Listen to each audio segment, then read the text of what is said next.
dengar ke suaranya? Jelas ya? Saya pegang macam ni kan? Okay. Bismillahirrahmanirrahim. Alhamdulillahirrabbilalamin. Wassalatu wassalamu ala asyrafil anbiya'i wal mursalin wa ala alihi wa sahbihi ajma'in. Qala rabbi shrah li sadri wa yassir li amri wahlul 'uqdatam min lisani yafqahu qawli.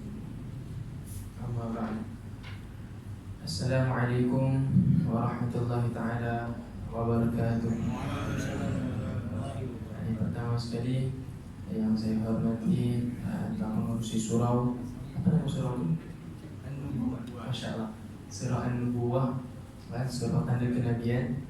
InsyaAllah mudah-mudahan semua yang di dalam surau ini dapat berjumpa dengan Nabi Muhammad SAW. Yang pertama sekali saya hormati Tuan Pengurusi Surah An-Nubuwah, imam-imam, guru-guru saya,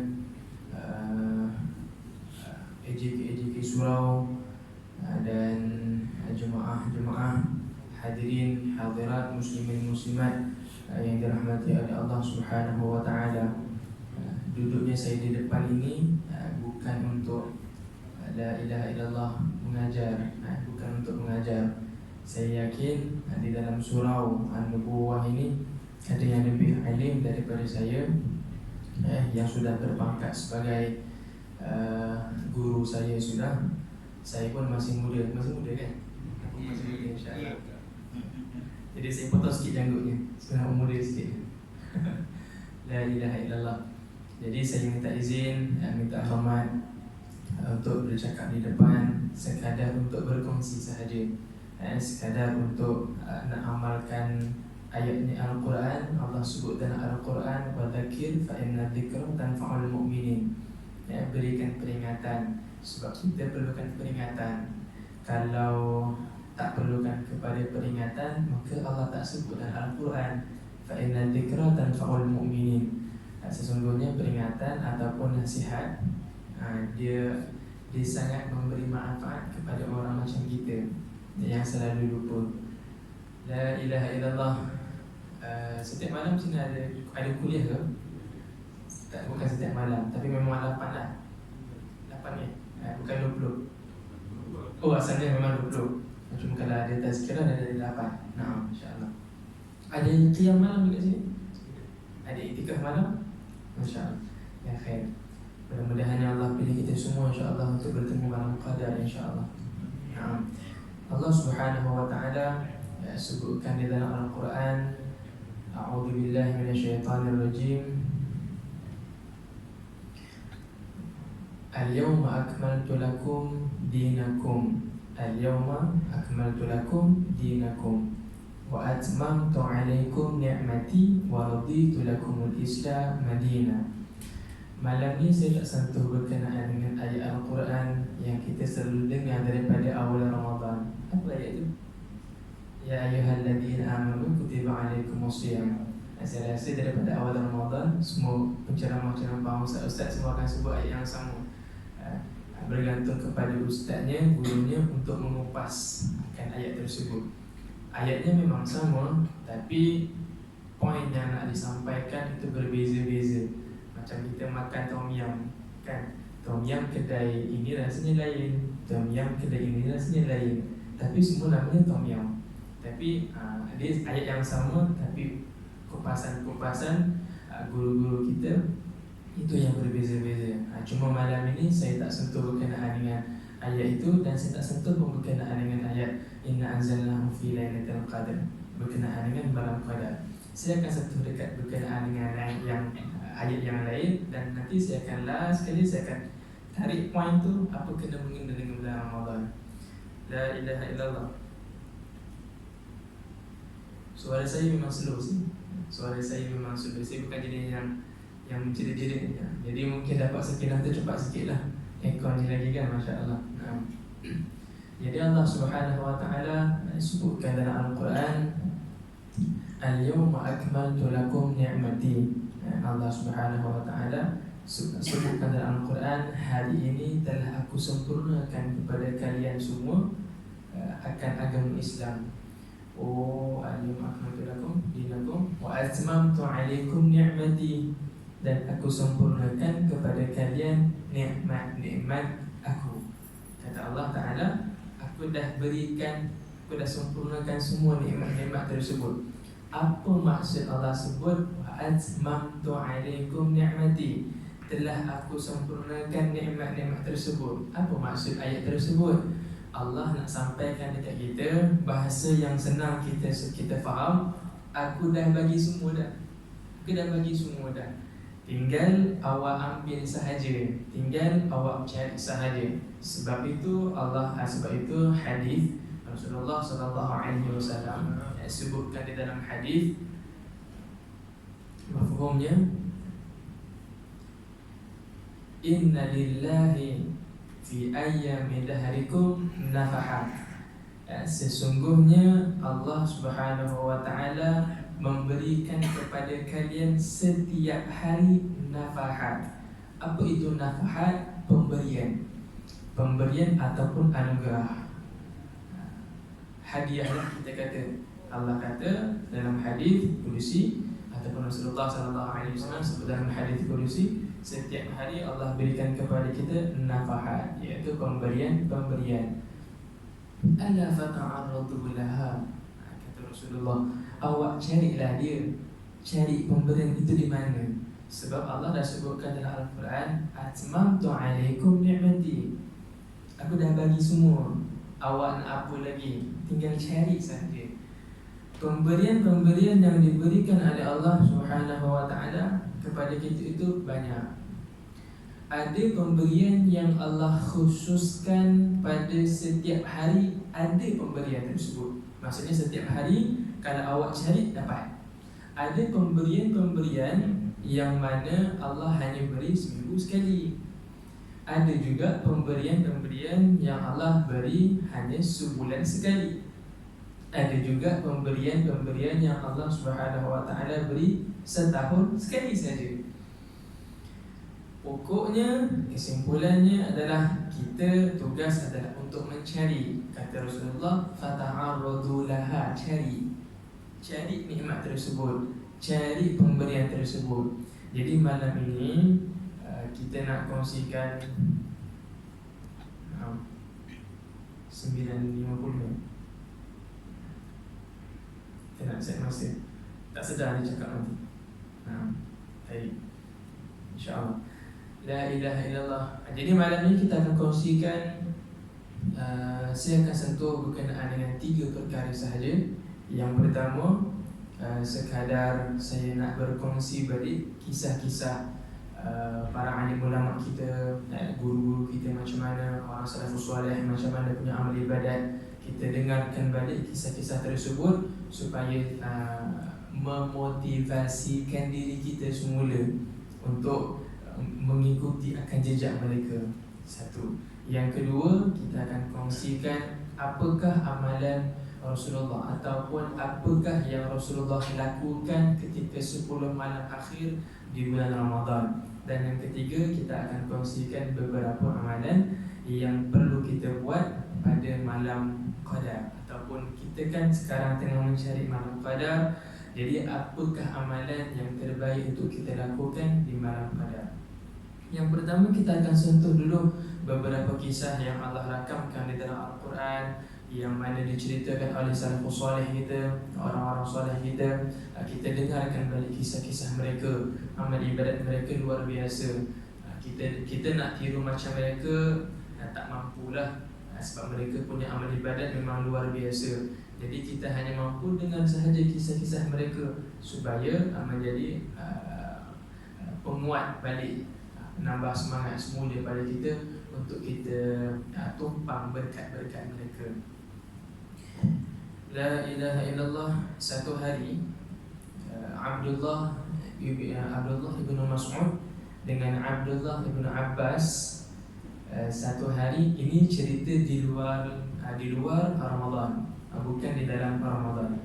Satu hari ketika mana Abdullah bin Abbas dengan Abdullah bin Mas'ud melihat satu malam Rasulullah keluar daripada rumahnya untuk pergi solat malam. Bila Abdullah, dulu Abdullah adalah melihat kepada Rasulullah. Sifatnya para sahabat ini, bila mereka lihat apa sahaja yang dilakukan oleh Rasulullah sallallahu alaihi wasallam, mereka tiru, mereka akan ikut. Jadi satu malam Rasulullah pun keluar untuk solat malam. Mereka ni dua orang ikut diam-diam daripada belakang. Dia ikut diam-diam daripada belakang. Bila dia nampak Rasulullah solat, dia pun solat belakang Rasulullah sallallahu alaihi wasallam. Dia solat malam berjemaah dengan Rasulullah. Bila Rasulullah dah baca 100 ayat, panjang sangat, kata Abdullah bin Abbas, terlintas dalam hati dia lah panjangnya Rasulullah punya bacaan. Dia kira ayatnya Rasulullah telah baca 100 ayat. Jadi dia pun lintaskan dalam hati dia, oh mungkin sampai 100 ayat Rasulullah mungkin rukuk, sebab dah panjang sangat 100 ayat. Bila dah sampai 100 ayat, Rasulullah teruskan lagi. Bila dah lebih daripada 100 ayat, terlintas juga dalam hati mereka, mungkin ayat yang ke-200 Rasulullah berhenti. Bila sampai ke ayat yang 200, Rasulullah sambung lagi. Sampailah ayat ke-300, barulah Rasulullah rukuk dan selesaikan solatnya. Kata Abdullah, di dalam hatinya, punya lamanya solat Rasulullah, sampaikan terlintas dalam hati aku untuk niat mufaraqah. Maksudnya putus solat dengan Rasulullah, tapi takut tak sampai hati, kurang adab dengan Rasulullah, maka saya teruskan. Satu, ibadatnya Rasulullah di luar Ramadan. Yang kedua, satu hari ketika mana Rasulullah sallallahu alaihi wasallam, ketika Rasulullah di rumah isterinya Rasulullah, iaitu Aisyah. Ketika malam, satu malam tu Rasulullah solat malam lama sangat, sampaikan bengkak-bengkak kakinya Rasulullah sallallahu alaihi wasallam. Maka terjagalah Siti Aisyah. Sebab apa terjaga Siti Aisyah? Sebab Nabi berdoa sehingga terdengar Siti Aisyah ketika tengah tidur dan rehat. Terjaga Siti Aisyah mendengar akan doanya Rasulullah sallallahu alaihi wasallam. Apa doa Rasulullah pada malam tersebut? Rasulullah, ya Allah ya Tuhanku, Engkau ampunilah dosa Aisyah yang telah lepas ataupun yang akan datang. Maka terjagalah Aisyah. Lalu Aisyah pun bertanya kepada Rasulullah, wahai Rasulullah, kenapa engkau solat sampai begini sekali, sampai memudaratkan dirimu? Bukankah telah Allah ampunkan dosamu yang telah lepas ataupun yang akan datang? Kata Rasulullah sallallahu alaihi wasallam, afala uhibbu an akuna 'abdan syakuran? Bukankah elok ataupun bukankah bagusnya kalau saya ini menjadi hamba yang bersyukur? Jadi Rasulullah punya amal ibadat di luar Ramadan sampai bengkak-bengkaknya kakinya Rasulullah sallallahu alaihi wasallam. Dua, la ilaha illallah. Satu hari ketika Al-Imam Syafi'i rahimahullah ta'ala, dia terdengar, ataupun Al-Imam Syafi'i, Imam Syafi'i ini, beliau ini kalau nak ambil satu hadis daripada seseorang, beliau akan pergi sendiri untuk menuntut ilmu hadis itu daripada orang tersebut. Jadi ketika mana Al-Imam Syafi'i rahimahullah ta'ala mendengar ada satu orang di satu tempat yang jauh dah daripada tempat Al-Imam Syafi'i nak menyampaikan hadis, maka Al-Imam Syafi'i pergi berhijrah ataupun pergi bermusafir semata-mata untuk mengambil hadis tersebut. Yang mana ketika satu hari tersebut, la ilaha illallah, Imam Syafi'i naik satu kapal. Imam Syafi'i ni dia naik satu kapal, maka dia pun bertemu dengan dua orang pemuda. Imam Syafi'i seorang, badannya kecil saja, berjumpalah dengan dua orang yang bekerja dekat kapal tu. Dua orang ini dia melihat kepada Imam Syafi'i, dia tengok pakaian Imam Syafi'i, nampak ni orang nak pergi musafir ni, pakaian Imam Syafi'i ni. Jadi mesti dia ada bawa duit banyak sebab dia nak musafir. Maka dia pun buatlah pusing cerita, pusing ini, pusing itu. Dia nak ambil duit Imam Syafi'i tu. Dia kata dia nak pegang dulu duit Imam Syafi'i. Maka Imam Syafi'i pun bijak juga.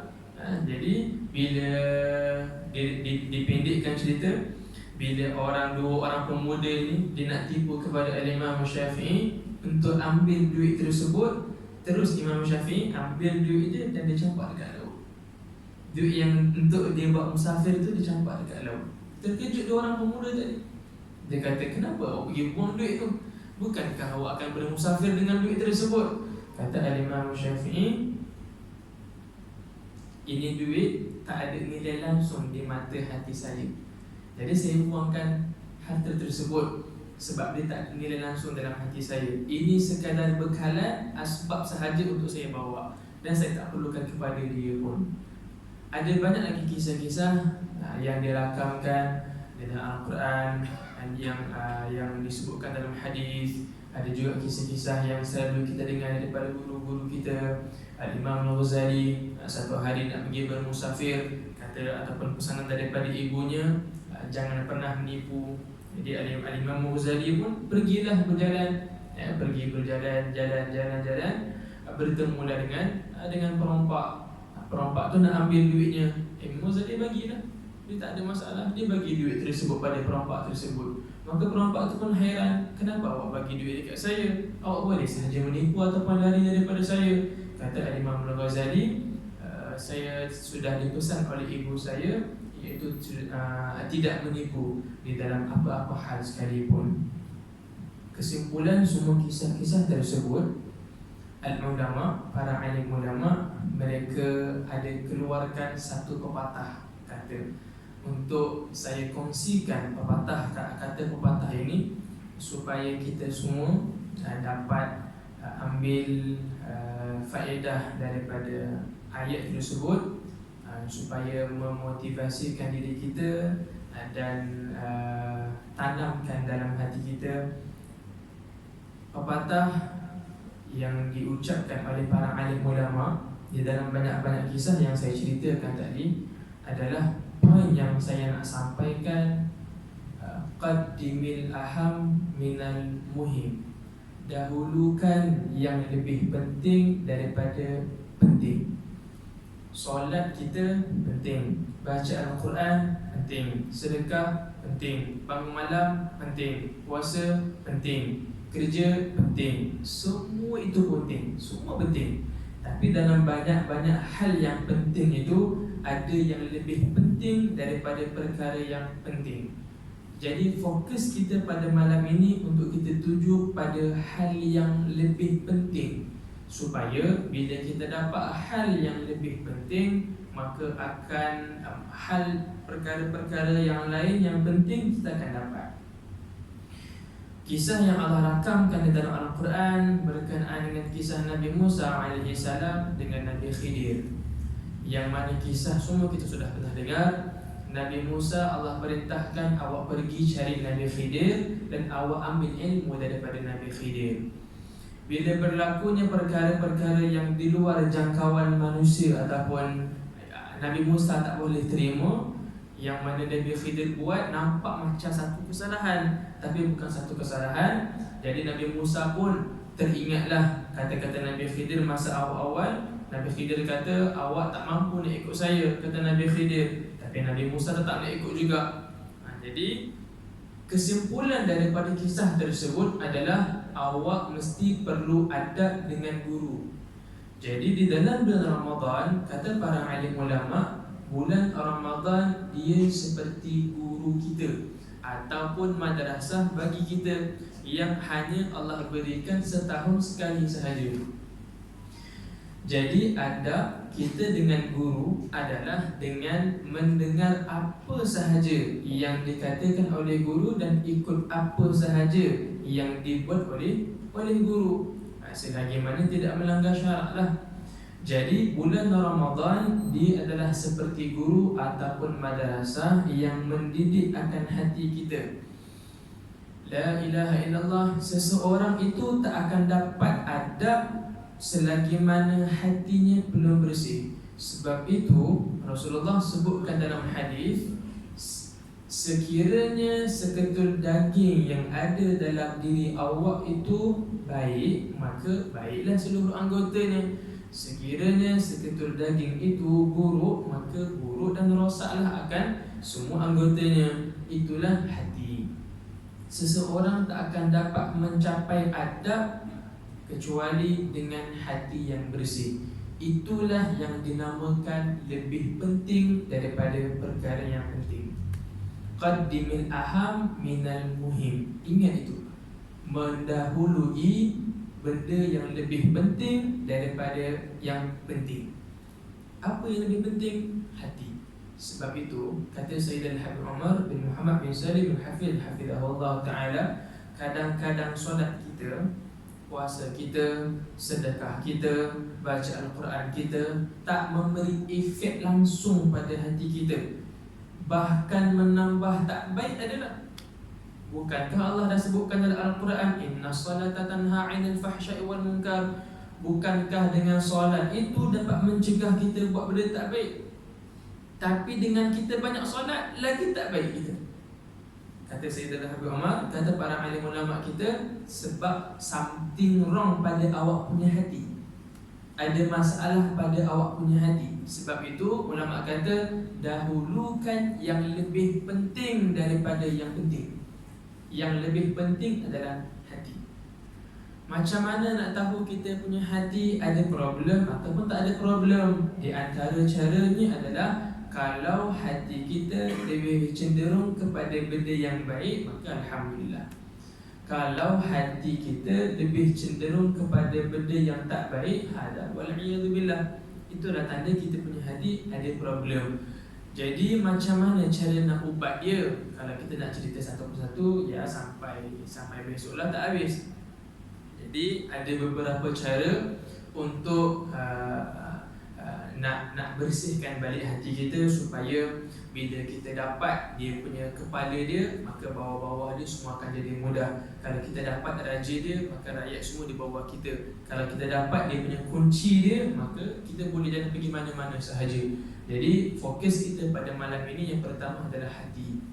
Jadi lepas ni balik boleh muhasabah diri balik, ada masalah apa dalam hati kita. Kadang-kadang kita solat tarawih pun 20 rakaat, kadang-kadang rasa berat. Kadang-kadang kita tunggu bulan Ramadan. Kalau bulan-bulan lain cepat je habis bulannya. Yang kredit dah habis dah bulan. Tapi Ramadan kenapa lama sangat? Padahal sebulan juga. Sebabnya ada something dalam hati kita. Kita penat dalam bulan Ramadan. Padahal bulan Ramadan tinggal beberapa hari sahaja nak pergi daripada kita. Berapa hari lagi Ramadan? Sekarang berapa Ramadan? 24 Ramadan. Malam 25. Betul? Jadi besok 25 Ramadan, malam 26 lah. Kita balik 26 lah. Jadi hari ni 24 Ramadan, malam 25. InsyaAllah. Maksudnya ada orang lagi depan saya. Takut saya cakap seorang nanti. InsyaAllah. Kalau ada orang jawab tu, okey lah. La ilaha illallah. Jadi yang pertama, saya dah bersentuh berkenaan dengan qaddimil aham minal muhim, dahulukan yang lebih penting daripada yang penting. Kalau kita dapat kuncinya, maka semuanya kita akan jadi mudah. Kalau kita dapat kepala dia, maka bawah akan jadi mudah. Satu. Yang kedua, seperti saya cakap tadi, apakah yang Rasulullah SAW buat ketika 10 akhir Ramadan? Di dalam satu hadis, Rasulullah SAW sebut ada 3 perkara ataupun 3 benda yang Rasulullah buat ketika masuk 10 akhir Ramadan. Yang pertama adalah Rasulullah syaddul mizar. Rasulullah ikat kain. Ayat kias adalah untuk Rasulullah tidak bersama dengan ahli keluarganya. Satu, yang pertama, Rasulullah bila 10 malam terakhir Rasulullah fokus untuk amal ibadat sehingga Rasulullah tidak bersama dengan ahli keluarganya. Satu. Dan yang kedua, Rasulullah sebut dalam hadis, wa ahya lailahu. Rasulullah hidupkan malam 10 akhir Ramadan. Apa maksud hidupkan malam 10 akhir Ramadan? Bukan main game, bukan bersembang, bukan pergi lepak dekat kedai kopi, bukan. Ahya lailahu yang dimaksudkan oleh Rasulullah adalah awak hidupkan dengan amal-amal ibadat yang mana amal ibadat tersebut awak mampu untuk istiqomah dengan amal ibadat tersebut.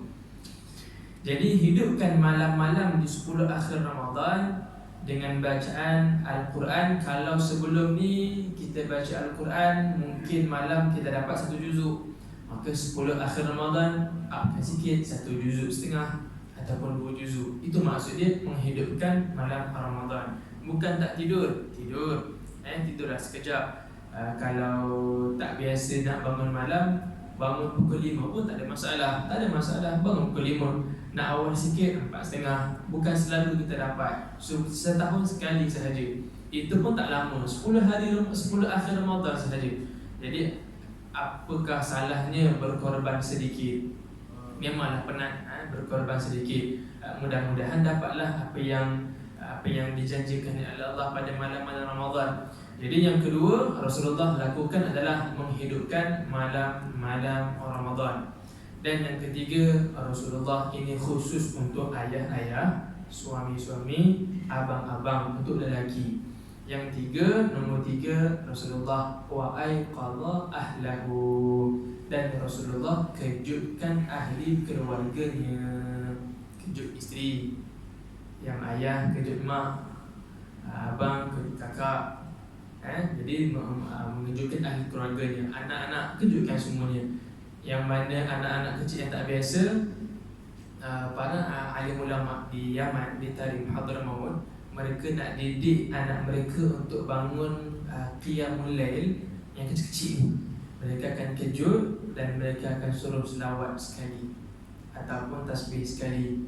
Kejut, bangun, selawat sekali. Bila anak dia bangun, selawat sekali, ya Allah, bismillah, tidur balik. Tak ada masalah. Ini kecil-kecil lah, bukan yang umur 15 tahun. Yang umur 15 tahun awak bangunlah solat 2 rakaat. Kalau tak biasa 2 rakaat sudah. Yang penting memang kena didik ada qiyamul lail.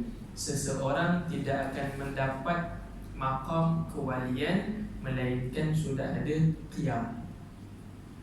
Jadi 3 perkara yang Rasulullah lakukan ketika masuk 10 akhir Ramadan. Yang pertama, Rasulullah tidak akan bersama dengan ahli keluarganya. Dan yang kedua, Rasulullah akan menghidupkan malam-malam di 10 akhir Ramadan semampu yang mungkin. Menghidupkan malam kita tu maksudnya semampu yang mungkin lah. Mungkin di antara kita ada kerja penat, siangkan dan sebagainya. Jadi sekurang-kurangnya bangunlah awal sikit. Kalau tak mampu bangun pukul 3 pagi ke, tak mampu bangun pukul 4, pukul 5 pun tak ada masalah. Yang penting sebelum subuh kita bangunlah untuk hidupkan setengah jam ke 15 minit sebelum kita sahur. 5.30 kan. Sahur selalunya 5.30.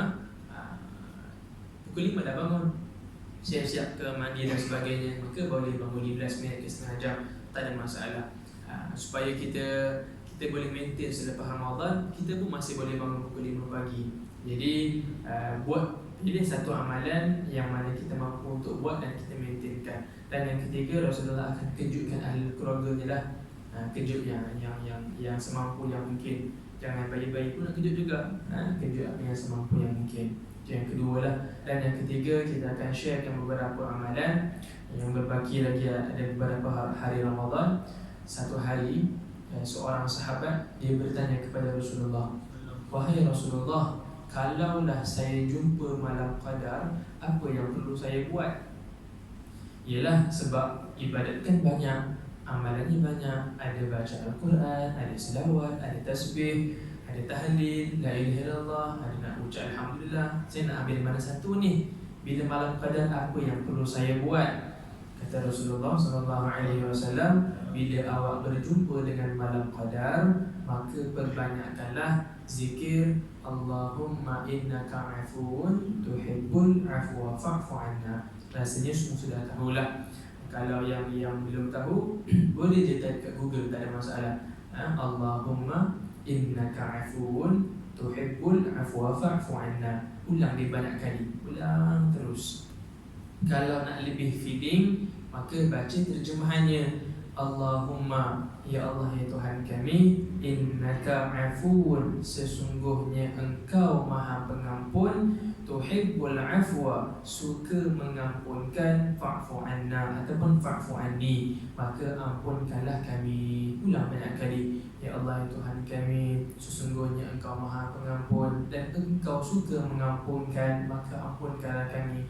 Ya Allah ya Tuhan kami, minta ampun terus malam tu, sehingga kan tak kita keluar daripada malam tersebut, sehingga kita rasa Allah dah ampunkan semua dosa-dosa kita, insya-Allah. Amin Allahumma amin. Jadi itulah beberapa zikir ataupun beberapa amalan yang kita boleh sharekan, supaya mudah-mudahan dapatlah amal sedikit. Banyak lagi baca Al-Quran. Bismillah, baca Al-Quran. Nak baca Al-Quran daripada awal pukul 3 pagi sampai subuh pun tak ada masalah. Nak zikir Allahumma innaka afuun pun tak ada masalah. Itu zikir itu kita bagi sebab ada antara muslimat yang mungkin uzur, tak boleh nak baca Al-Quran, tak boleh nak solat dan sebagainya, boleh zikir dengan Allahumma innaka afuun tuhibbul afwa fa'fu anna.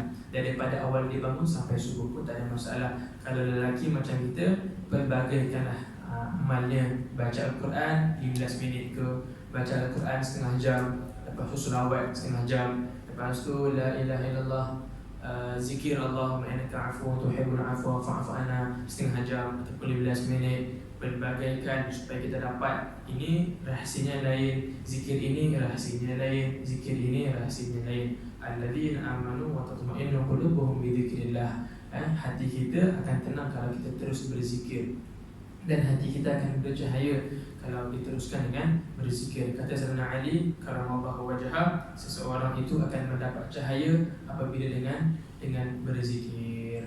Jadi mudah-mudahan Allah Subhanahu wa taala tak keluarkan kita daripada majlis pada malam ini, melainkan diampunkan dosanya oleh Allah Subhanahu wa taala. Jadi kita memohon sama Allah Subhanahu wa taala, mudah-mudahan Allah Subhanahu wa taala kurniakan kepada kita malam qadar, insya-Allah. Mudah-mudahan Allah Subhanahu wa taala memberi peluang kepada kita, membuka pintu hidayah kepada kita, menerima taubat kita semua, menerima segala amalan kita. Mudah-mudahan Allah Subhanahu wa taala pandang kita dengan pandangan rahmat, insya-Allah. Mudah-mudahan Allah Subhanahu wa taala memberi peluang kepada kita untuk kita menatap wajah Nabi Muhammad SAW sebelum kita memejamkan mata. Mudah-mudahan Allah Subhanahu wa taala kumpulkan kita semua di dalam syurga bersama Nabi Muhammad SAW. Seperti mana kita kumpul pada malam ini, kita dikumpulkan juga bersama Allah Subhanahu wa taala dalam syurga Firdaus bersama Nabi Muhammad SAW. Mudah-mudahan Allah Subhanahu wa taala pandang kita dengan pandangan rahmat. Mudah-mudahan Allah Subhanahu wa taala turunkan hujan rahmat di kampung ini, khusus kepada jemaah ini dan kampung ini, dan mudah-mudahan Allah Subhanahu wa taala angkat segala bala musibah yang ditimpa ke atas kaum muslimin dan muslimat. Allah turunkan hujan rahmat, Allah turunkan sakinah. Mudah-mudahan ya Allah ya Tuhan kami, di antara kami ini ada orang-orang tua ya Allah yang sudah berumur ya Allah, kami mengambil berkat yang ada pada mereka ya Allah. Mudah-mudahan Allah Subhanahu wa taala akan kurniakan kepada kami maghfirah, pengampunan, keluasan rahmat yang tidak terhingga. Nikmat yang kau berikan kepada kami adalah nikmat yang anugerah, pemberian, nikmat yang luar biasa yang kau berikan kepada kami adalah tanda engkau sayang kepada kami, bukan adalah tanda engkau benci kepada kami. Ya Allah ya Tuhan kami, jadikanlah Ramadan pada tahun ini adalah Ramadan yang terbaik untuk kami ya Allah. Ya Allah ya Tuhan kami, terimalah segala amalan kami ya Allah, terimalah segala puasa-puasa kami ya Allah, terimalah segala hajat-hajat kami ya Allah. Allahumma ya man la yahtaj ila al-bayan wa tafsir hajatuna kathir, anta alimun biha wa khabir. Ya Allah ya Tuhan kami, di antara kami ada 1001 hajat ya Allah, kau tunaikanlah hajat-hajat itu ya Allah, sekiranya engkau tahu yang terbaik ya Allah.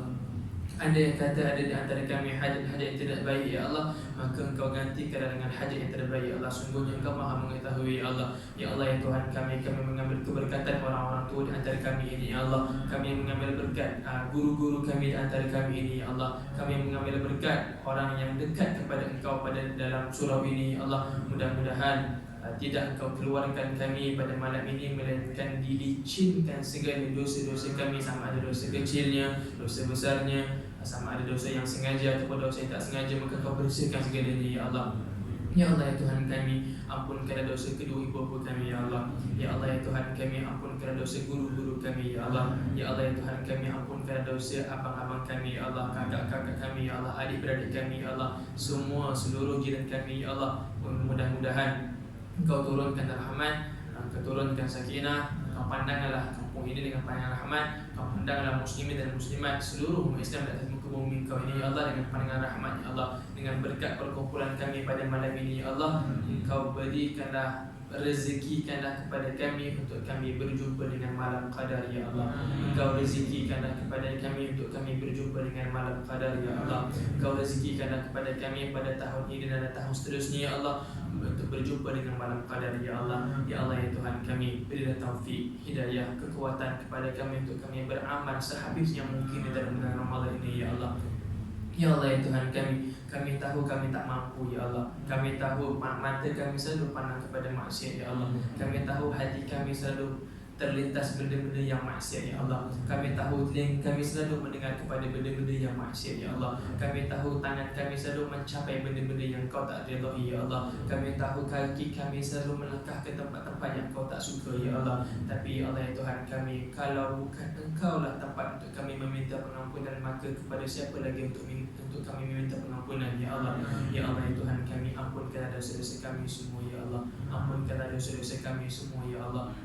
Ampunkanlah dosa-dosa kami semua ya Allah. Rabbana la tuzigh qulubana ba'da idh hadaitana wa hab lana min ladunka rahmah innaka antal wahhab. Ya Allah ya Tuhan kami, janganlah Engkau cabut keimanan di dalam hati kami setelah Engkau berikan iman ke dalam hati kami.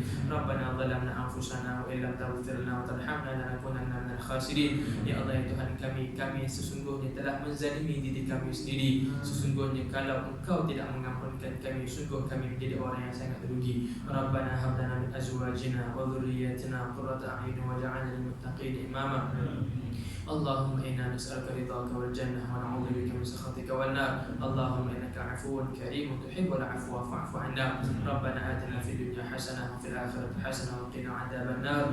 Sallallahu ala sayyidina Muhammadin wa ala alihi wa sahbihi wa sallam. Subhana rabbika rabbil 'izzati 'amma yasifun wa salamun 'alal mursalin walhamdulillahi rabbil alamin.